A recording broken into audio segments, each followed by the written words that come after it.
galvoju apie parodą, tada dažniausiai galvoju jau apibūdindamas visų tų darbų kažkokią visumą ir žiūriu, kas joje išryškėjo natūraliai. Tai prasme, kad tas kažkoks parodos pavadinimas, parodos koncepcija, jinai nėra toksai programinis iš anksto numatytas dalykas, o kažkas, kas išsivysto iš darbų visumos. Tai galvodamas apie šitą parodą, iš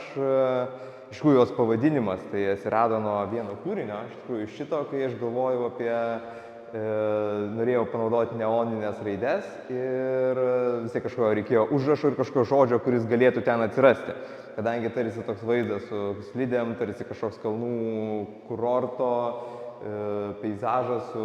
telefono būdele, galvojau, ką čia galim užrašyti būtų, kokį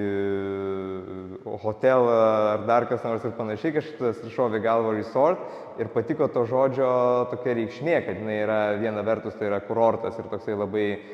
kaip ir hedonistinis motyvas, kuris, aišku, labai gražiai dar ryšio su mano ankstesniem parodom, kurios ten buvo siesta, nuopolis, dekadans, tai va, tas visai patiko, o kita jo reikšmė resort yra būtent atsitraukimas ir kartu toksai griebimasis kažkokios paskutinės esamos galimybės, tai tas savotiškas persigrupavimas galbūt ir panašiai. Tai patiko tie tokie viena vertus tas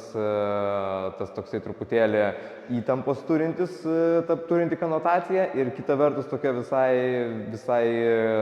tokia laisvalaikiška, kasdieniška ir dekadentiška.